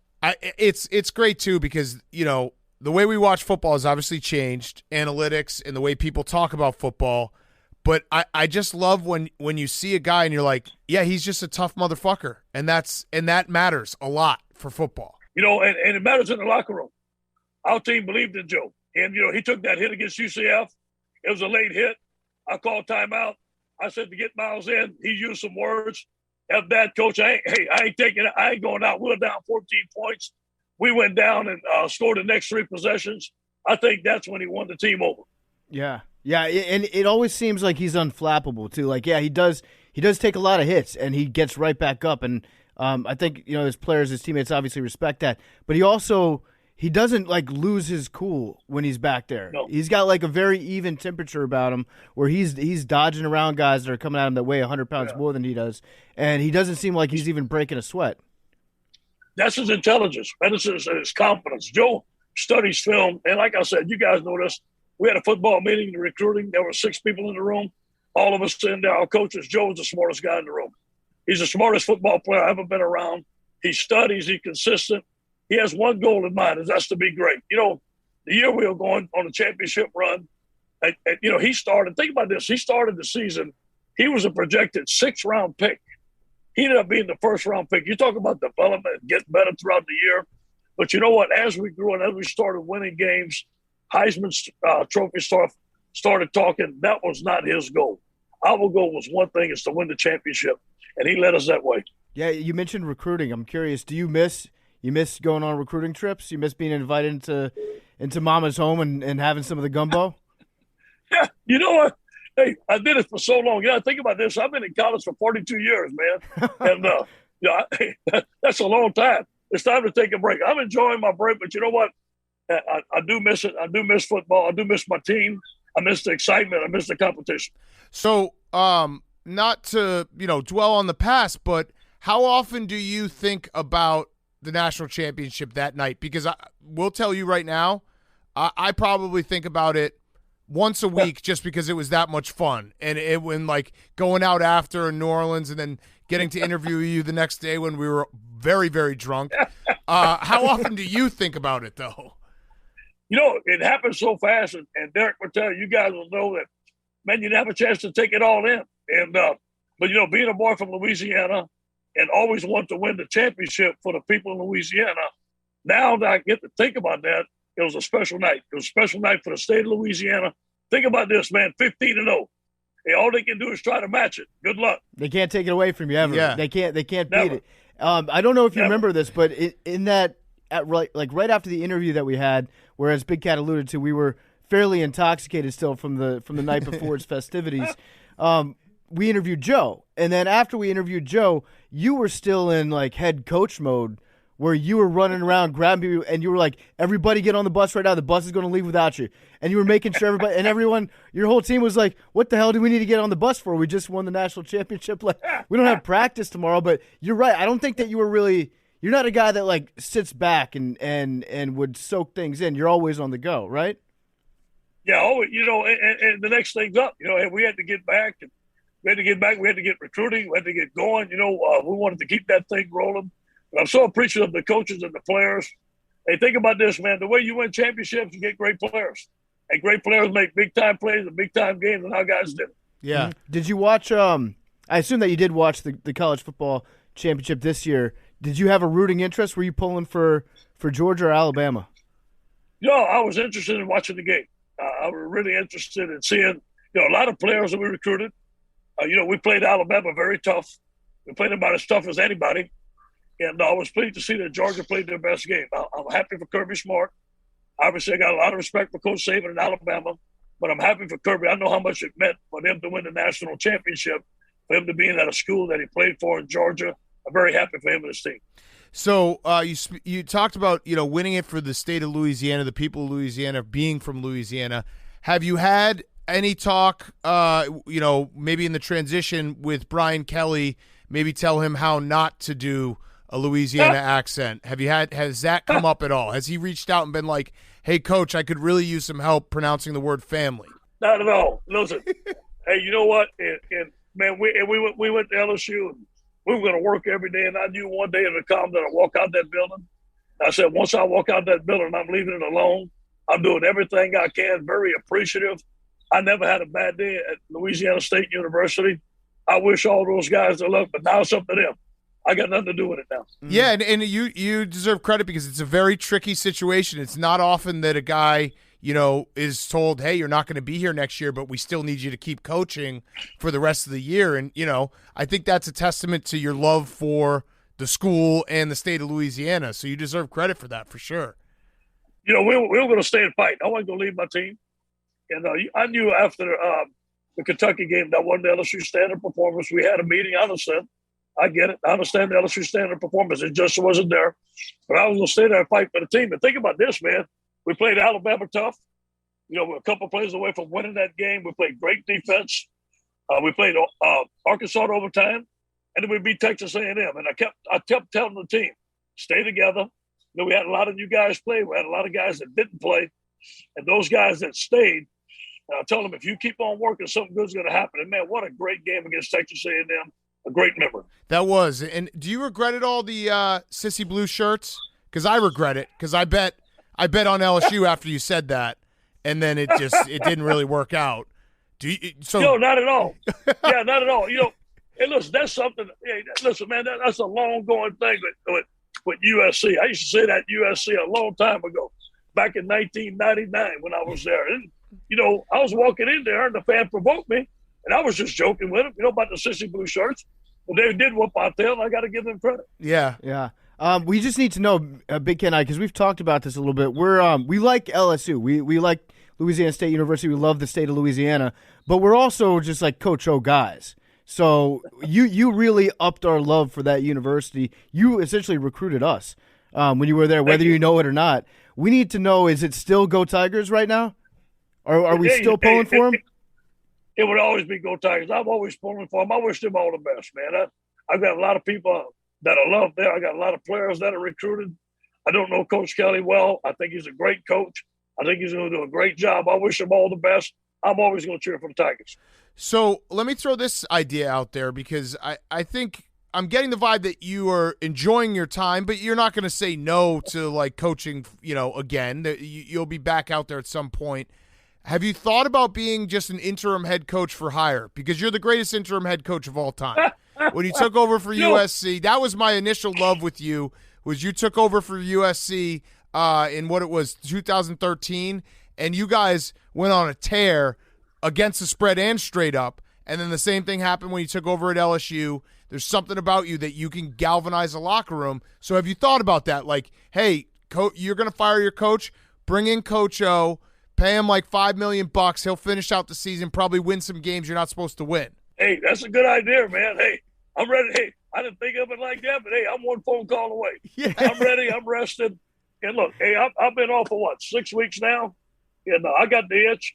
I do think I'm going to coach again, but it's got to be the right thing. I'm going to spend some time. I'm going to do the things that I need to do. But if it's the right thing, I'm getting back in it. Are we limiting ourselves to college? Or are we thinking like if the right pro team called in the right situation, you do that? Yeah, all options are open. All doors are open. I'm gonna be 61 this summer. I'm healthy. I got a lot of up in the tank, man. Whatever it may be, whatever's going to happen is going to be for the right reason. I do believe that. Let me throw out another one. And now I never know with coaches. It's always tough. College football is a cutthroat business. So I might say this name and you're like, oh, we had a falling out like 10 years ago. You didn't know. But you were a coach. You were on the staff when Mario Cristobal was a player at Miami. Yeah. Maybe Coach O comes back to bring some juice back to the U, defensive line, defense, whatever it may be, get the boys going again. Is that a possibility? It may be. I'm not far away. Yeah. I'm gonna pass the Carl Gables tomorrow. We're gonna ride to the Keys. But you know what? I talked to Mario, and I love Mario. I think it's a great fit for the University of Miami. He's got a lot of pride. It reminds me of going back to LSU, and I think he's going to do a great job there. And, again, I'm keeping all options open. Okay, so I'm going to put that one out in the rumor mill just because, like I said, I never know. Like, I could probably list 10 coaches that you've coached with or been around, and, 8 of them you'd be like, oh, yeah, we don't talk anymore because that's just the nature of the business, right? Like, that's how it always seems to work, where you mention someone and it's like, oh, yeah, you didn't hear there was a falling out over a recruit or whatever it may be. You know what? I can't tell you that. All the guys I've been with, we're friends. I talked to Lane Kiffin the other day. I talked to Sarkisian. Pete Carroll, man, Clay Helton, all these guys, we tight. I mean, we're one family. And listen, hey, stuff happens in football. It's competitive, but you got to let that stuff go. You got to move on, Mm-hmm. Yeah. Would you ever consider leaving the South? Like, could you see yourself working in a city where it snows for 4 months out of the year? Well, I got to tell you, I coached at Syracuse, New York, with Paul Pasqualoni. I'm very gracious of the job. And Syracuse was a great school. But when it snowed May 1st, this Southern boy had to leave. I was shoveling snow on my driveway. And down here we bowled crawfish and we played basketball outside. And the snow on May 1st is a little different for me, I got to admit. Yeah, May 1st, that's just God telling you you're not supposed to be living here. Yeah. It should be the summer. You should be able to have your shirt off somewhere and a cocktail in your hand on May 1st. Yeah. I would get out of there too if I were you. Yeah. I had a question about Big Cat brought up the interim coaching thing. Rick Bisaccia is the coach of the Raiders, right? He took over on an interim basis. He was thrown into a really tough situation, and I think he handled himself really well this year. You can see that his players care about him, that his players played real hard for him this entire season. They kind of outperformed those expectations there. What was it, do you think, about what you did at LSU that was able to give them the confidence that, okay, we're going to take this guy that he's had success being an interim coach, and we're going to give him the keys? What do you think? What kind of case could Bisaccia make for himself that might lend some credence to the fact that he should stick around as the head coach there? Well, the good thing is that he had a job interview every Sunday, and I thought the guy did very well. And he had a job interview every day. They saw the inner workings. They saw the way that he had got that team to play. I think the guy did a great job, man. I hope they give him a shot. I think he deserves it. I know Rod Marinelli on that staff. I know Walt Julep, one of the scouts there. Everybody loves him. Everybody's talking great about the guy. I think when you step in like that and you're not ready for it, and then you go in there and you galvanize the team, I think that a guy deserves a shot. And I think he can do a great job. I was very fortunate, and Derek was there right with me. And I talked to Joe Leaving the other day, and I thanked him for hiring me. Now, we wasn't the first choice, wasn't the second choice, wasn't the third, but it didn't matter. We got the job. And when I said, once we get the job, our goal is to win the national championship. We want to build a championship program, and we did. For that, I'm grateful. Yeah. So when you're watching the NFL, we were just talking to Derek before this started. There's LSU Tigers on the Titans as well. Is it like watching fantasy football where you're just rooting? You're not rooting for a team. You're just rooting for your specific guys to ball out. Yes. I'm watching individuals play. And you know what? I'm so proud of all these guys. They're doing so well, man. They took the NFL by storm. But you know what? It's no surprise because they're team players. They're about the team. They're about winning. They want it. All those guys had a tremendous work ethic. Think about this. In the spring, going into our championship year, on a Saturday morning, we had a recruiting weekend, and spring ball was over. And my on-campus recruiting coordinator called me and said, Coach, can we take the recruits to watch your team practice? I said, we're not practicing Saturday morning. Spring practice is over. She goes, no. She goes, Joe and Jamar and all those guys, and Justin Jefferson called the practice. Clyde Edwards-Helaire called the practice. The whole team was there, 100% on Saturday morning, practice at 9 o'clock. That's loving football, man. Wow. So those guys got that in the DNA, and I'm so glad that they took it to the NFL and having success. It also goes to show you, when we recruited these young men, we talked about development. We talked about you're going to get better. 5-star, 4-star, 3-star, 2-star. It don't matter. Look at Devin White. Look at what he's doing. Look at Justin Jefferson. I don't know if he was a star. It didn't matter. But they developed at LSU. And also, you guys know, playing in the SEC is one notch below the NFL. And the competition level there is fierce. I think that's why those guys are having so much success in the NFL. Yeah, and speaking of guys in this draft, how good can Derek Stingley be? Like, he's going to be a first-round pick. He was one of your great players on the championship team as well. Is he going to be another guy who you just like we're gonna look back? Because it's great for your legacy too. When 10 years from now, it's like, look at LSU's roster from that year. It's insane, and Derek Stingley will be added to that. Derek's the most talented cornerback I've seen in a long time. Corey Raymond coached him, and he said he's as good as Patrick Peterson. Those guys, I have been around Patrick. I love Patrick. I think he's a great player. I know that Derek has not reached that status, but we all believe that Derek can be a great all-pro player. But he's got to stay healthy. He's got some things to do. We wish him the very best. You know, his dad did a very good job of coaching him. When Derek came, he came as a mid-year graduate. We were playing, and we wanted him to play in the bowl. He'd have started in the bowl as a high school football player. That's how good he was. Big Cat was mentioning, some of the players that had come out, Justin Jefferson being one of them. He kind of fell in the draft a little bit. When you were watching the draft and all these other receivers, were you like, what are the Eagles doing not taking Justin Jefferson? Yeah, we knew how good he was. And, Justin did a story. Look, Justin didn't get eligible till June. And I think he was like the 2,500 player ranked in the country. But we saw him at camp. We liked him. He got eligible. He developed. His route running is excellent. We had Jerry Sullivan on our staff, who's one of the greatest teachers in route running in football. He's with the Arizona Cardinals. And he took Justin underneath his wing, and Justin just grew, man. And what a great player. We always thought that he'd do great in the NFL, but I'll be honest with you. He took it on by storm a little bit faster than I thought he would. What a great player. Have you learned how to gritty? Do you know how to do the gritty? The team asked me how to do that one day. I ain't got no gritty in me, man. I got to tell you. I got one name to throw out there for you. And we haven't talked to this person about this at all, so feel free to dismiss it out of hand. If you're open to a group of five school, Houston, Dana Holgerson, pretty close by. I don't think there's enough Red Bull in the world to keep the fridges stocked between you and Dana, but we could try. We could make a call for you. A great coach, a lot of respect for him. Houston's right by, like him. I think he runs a great program. Okay. All right. Well, let's maybe link that up. So my last question, Coach, it's been awesome to catch up with you. What are we eating on our cheat day now that you're getting back in shape? I need to know, because I think that would probably be the thing you miss the most from the recruiting is you don't get, jambalaya and gumbo in Mama's kitchen. Like, what are you doing now? Hey, man, we on Miami Beach. It's stone crab, man.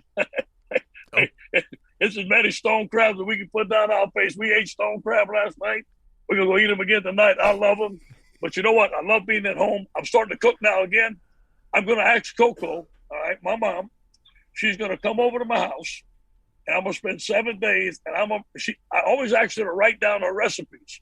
She don't ever want to write them down. So I'm going to make sure that I'm going to learn how to cook all the favorite foods that she cooks for me so I can keep it in our family legacy. That's my next goal in the next month. Put out a cookbook. Let's put out a cookbook. That's right. She don't want to put it down. I don't know what's wrong with it. It's tricky. Like, if you're making a roux, sometimes it's not about the ingredients that go into it. It's about the love you put in it, Coach. Exactly right. A little bit there, shy, a little bit there. I say, Mom, how much you put in me? Put a fish there, takes it like that, make sure it gets brown, and then watch it get done. She's wonderful. That's awesome. Yeah, we need the cookbook. But we appreciate you joining us. You're always with us. We got a signed poster that's over my shoulder here, right? Every single show. I love it. When they zoom in on my side, we got the Coach O Day. I don't know if you can see it. Thank you, guys. It's Coach O Day from honoring Ed Ogeron, LSU Tiger head coach, when you went back to LaRose Civic Center in 2017. So we have a signed poster that's always here. We got a candle, too, that we light occasionally. Yeah. So you're with us, and we're excited for whatever you got next. And we're rooting for Joe this weekend. I mean, we love watching him play. So we appreciate your time and enjoy the time off. But let's get back out there. Interim head coach. All right, man. Yeah. All right, guys. Hey, call me anytime in the air. I appreciate you guys. Everybody loves you. You guys are fantastic. You're great for football. Thanks for having me on the show. Thanks so much, Coach. Appreciate it. All right, guys. Coach O was brought to you by our great friends over at Roman Swipes. Most guys have tried different ways to last longer, but thinking about baseball doesn't always work. The folks at Roman, an online men's health company, are changing the game with Roman Swipes. It's the secret to longer-lasting sex. Roman Swipes are a clinically proven way to last longer in bed. They're effective, easy to use, they're fast-acting, but they don't require a prescription. Roman can ship swipes to you in discreet, unmarked packaging, and each swipes packet is small enough to hide in your wallet for whenever you need it. They're super easy to use. You just take the swipes out of the packet, you swipe it on, let it dry, and you're good to go. That's it. So go to GetRoman.com/take. You can get your first month of swipes for just $5 when you choose a monthly plan. That's GetRoman.com/take. Coach O is also brought to you by our friends over at Sling. If you love watching live sports but you're tired of the high prices, you got to take control of your TV experience. It's time that you got Sling. A lot of people are afraid about cutting that cord, about moving on, about getting into the 21st century. Well, if you're looking for a great way to cut the cord but still get all the sports that you want, the live sports that you need, the live sports that you depend on, you should be using Sling.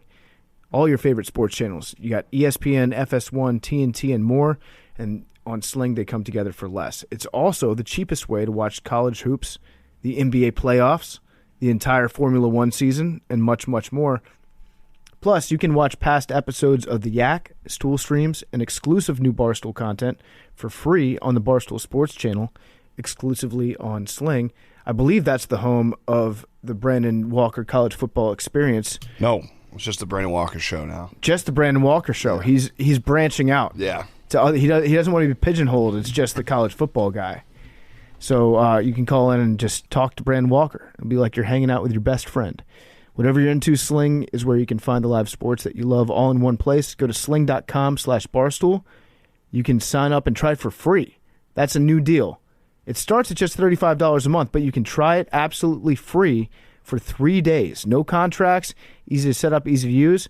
Free for 3 days by going to sling.com/barstool.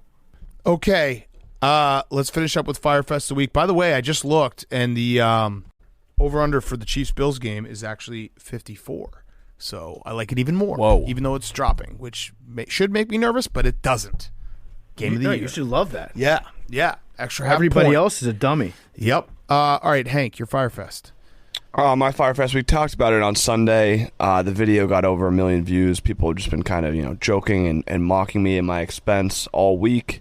What video was that? I thought I put a bet on TJ Watt to score the first touchdown on Sunday. Well, good for you. Good news for you is that there are no Watts left. Yeah, that is good news. Mm-hmm. That's why I bet the Rams was the right pick. No brothers left at all. They're just singular brothers. No two brothers from the same sibling duo is still remaining. That's a shame. But it was Derek Watt that I bet. So when TJ Watt scored, I thought I won $3,000. Posted it, tweeted it, everyone was celebrating it, and then I had to find out live on stream in front of everyone's face that it was Derek Watt and that I lost money and didn't win money. So that was tough. I like the people that said that you were faking it. Yeah, that was our master plan for you to come There up. are people that are still of that thinking. That we're acting. Like what how, I just don't even TJ Watt scored the first touchdown. Like what? We planned that? Basically, we're like, hey, guys, if TJ Watt Watt scores the first touchdown, let's plan this whole thing out. Or that I was smart enough and understood the moment enough to be like, to first of all, bet Derek Watt to score in the first place. And then be like, I know that I bet Derek Watt, but I'm going to pretend like I thought I bet TJ Watt. Because in that I'd be the moment, greatest thespian of all time. I mean, Hank was literally shaking. He even told us he was shaking in the moment. So excited. Now, you know what the problem is that Nick's timing with how he said, that says Derek Watt, was like perfect because he has just good natural timing. And so it ended up looking like a great punchline, which it was at your expense, unfortunately. But yeah, Hank, I assure you, was not. No. Hank could not act that good. The only good actor we have in this group is Bubba. Yeah. As evidence from the Coors Light. Unnaturally quick. Yes. All right, so PFT, you did your Firefest? Yeah, it's just that I'm going to get that graphic rubbed in my face. You will. All weekend. That's all right. And whatever. Don't fight back. Whatever. At least. Just lay down. At least we had him. Yeah. I mean, what am I going to do? Like, I didn't know that the Washington football team was a clown show. It's news to you. All right, my Firefest. I know that at least one person in this room is going to hate me for saying this. That means me. That means Hank. But I'll explain myself, and I didn't ever think I'd get to this point. When you're a father, you end up liking things and watching things you never thought you would like, and enjoying things maybe in your past life that you thought were lame. I enjoy watching Dude Perfect with my son, and also I'm kind of jealous of their life. They have a fact. sweet ass life. I will never, ever contradict that. They just play games all day, and it looks like so much fun. What about Beardo being a I still hate him. I still hate him. Whore. Yes, okay, so that's actually good. Thank you, No, PFT. yeah. Like I understand what Big Cat's saying because like you guys already had this take. No, yeah. Well, I found myself enjoying more of the purple hoser. I feel like he doesn't get enough light, but we need to remind ourselves that Beardo is still the leader of that group. They did like the where you have a big glass of water and everyone has to pour a little bit in, and whoever makes it go over loses. And fucking Beardo, like everyone was doing real pours and Beardo was doing like very little drops, and I was like, fuck you, dude. So yeah, I still hate that guy. Yeah, he's a prick. But as a whole, Dude Perfect, I find myself seeking out their videos and I'm jealous of them. They played fucking like real life Call of Duty with paintball guns and balloons strapped to their back. How cool is that? Yeah, no, they live the dream. I mean, it's oddly satisfying. Like in their office, like they're just shooting hoops all the time. I still think that they're jackass for youth pastors. But I'm there because I have a kid. Like it's just this is where I'm at. Like I could see myself going to one of their live shows. That's what I was about to ask. I mean, we got invited to go to one of their live shows, but we said I'm not going to interact with them. We can't. It sounds like they might be coming on the podcast. I would have the purple hoser on, and that's it. There's a difference. I can like them. This is not content. This is fan from afar.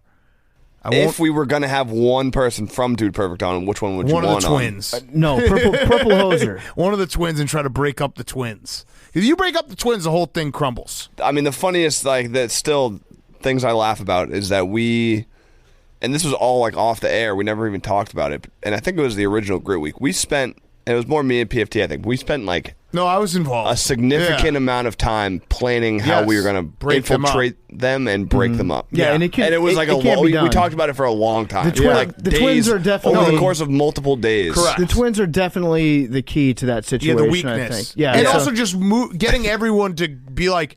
I think the conversation was essentially, we just need to show up and be like, hey. We're going to make burner accounts to tweet at the twins, be like, dude, you're not getting enough shine as the other twin. Yeah, Beardo's kind of a dick. Yeah. Like because deep down, like they absolutely think that. Like the guy is he's got an aggravating personality that comes through on camera.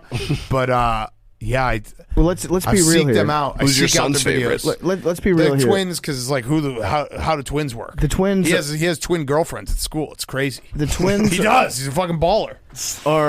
They're easy to get to because you can leverage them one of two ways. One way would be to turn the twins against each other, and to be like, oh, Cody is the better twin, the better looking twin. Yeah. And then the other way would be to just turn the twins against like those two versus everybody else, because the twins will always have that subtle little psychic connection, and they're the logical choice. If you were to make a spin-off show, you would want the twins, right? The twins would be the first to get the twins show. would be a fun show. Although the Beardo would fucking insist on crashing it and announcing everything that the twins were doing and just ruin it probably. I want to fight Beardo's dad.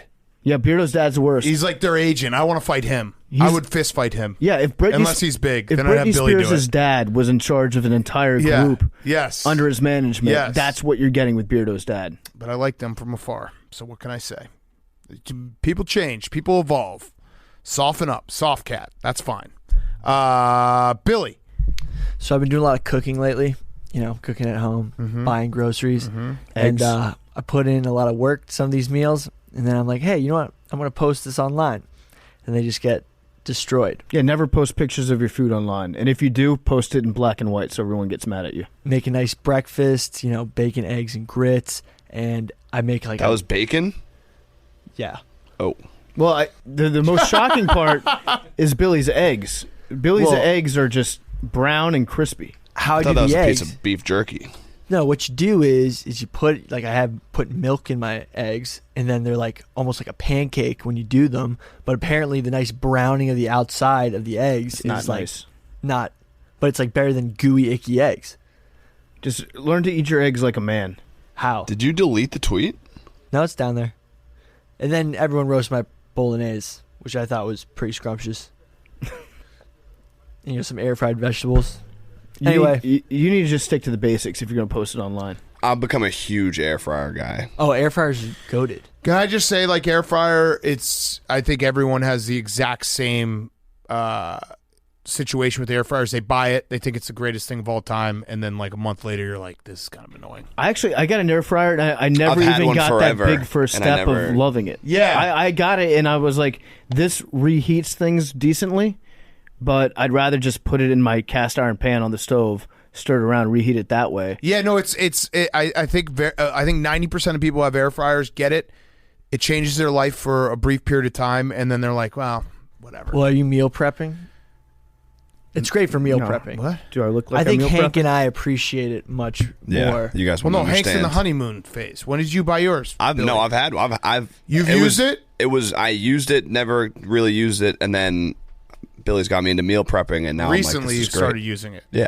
So you're in the honeymoon phase. No, but like I bought it. Call me in a did month. the honeymoon thing. All right, yeah, I will. Call me in a month. I will. All right? You know what I discovered? Hit me up. You got my number. Yeah, You know what I discovered yesterday? Because I was looking at my air fryer. I was thinking about using my air fryer for some meatballs, and I ended up not using it. But I looked at my microwave, and I was like, when did we just start disrespecting the mighty microwave? Yeah. The microwave is the best invention maybe of all time. Yep. You put something in there, it gets so hot. Well, like you preheat your microwave first. You preheat the microwave, Right. but you put your shit in there, and it gets so hot in like 15. It boils water in 15 seconds, and everybody's just sleeping on it, acting like it's not the coolest thing in your kitchen. I agree. Microwaves are pretty beat.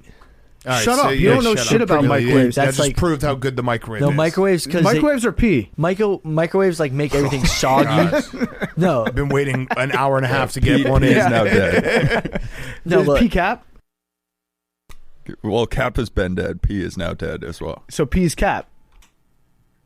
No, I'm done. Yeah. air fryers give a little crisp to it, and that makes it more seem like it's not some nuked piece of meat.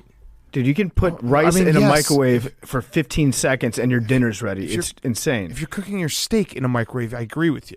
Yeah, but Microwaves like for are meal goated. prep, like if you like meal prep stuff, Okay, you if have you're ready-made Billy, meals, if you're Billy put it in a football, microwave, it's disgusting. okay, if you live in Billy's house and have Yeah. to cook human food for his dog, then use an air fryer. But for the rest of us, microwaves are goated. Yeah, they are. All right, Jake, wrap us up. Nothing too crazy. On Sunday, came to the office and I left my fridge cracked open the whole day. So wait, It's a killer. so when you went home, how open was it? Just cracked open. So was Enough to keep everything warm. So you threw it all out? Yeah, there wasn't much though. I feel like Jake's a big throw it out guy once it goes bad. Yeah. Is your fridge sad?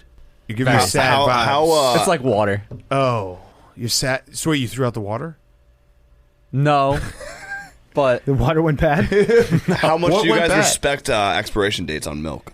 Milk? I actually think Couple days. I'm woke about expiration dates on milk. I think usually it goes bad before the expiration date. I just sniff it. Yeah, I sniff it. But Yeah. I smell the it. other day I made yesterday the expiration date was the 17th, but I didn't want to buy new milk. I just sent it. You know what's full? You know what's total bullshit? Expiration date on eggs. Yes. Eggs last forever. Yep. Shut up about expiration date on eggs. Cheese and eggs. Ever. They're not even expiration dates; they're sell-by dates. It's true. Yep, that's how they get you. And then That's true. on cheese, even once it starts to get a little bit of mold, that's how like the Penicillin. French love their And that's penicillin, right? yeah, it actually gets healthier Mold. And if you and want tastier. if you want the most fresh milk, get it from the back. As someone who used to stock shelves in a grocery store, they put the new milk in the back, so people buy the more recent milk. So if you want to get that super fresh milk, go to the back. I just almost said my ice cream store. My grocery store, which is my ice cream store, changed where they have the ice cream, and it fucked my whole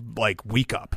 It's just in a different spot. I saw do it. Clem my tweet ice out cream store. If I Briar's just, Oh my god, mint yes. chocolate chip Reese's Pieces ice cream. I have to have it. I have to find it. I saw that.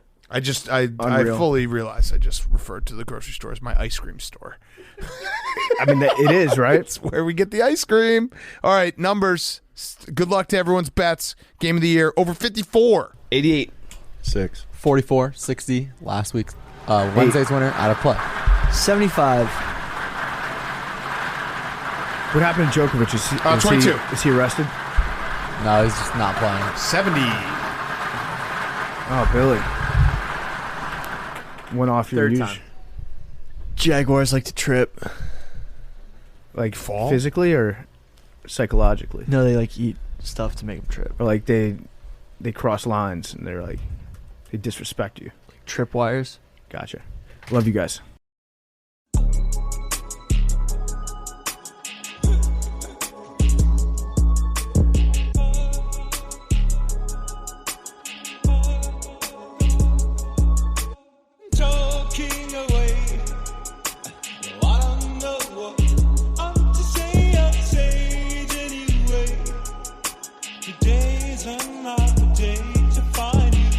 shying away.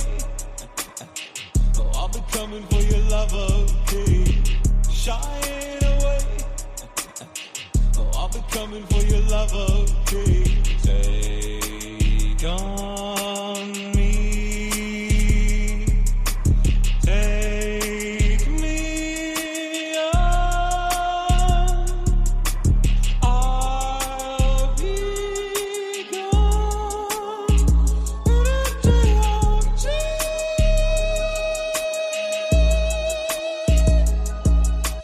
Needless to say, I'm on sentence, but I'll be stolen away. Early learning that life is okay. Say up to me. Oh, it's no better to be safe than sorry. Say up to me. Oh, it's no better to be safe than sorry. Take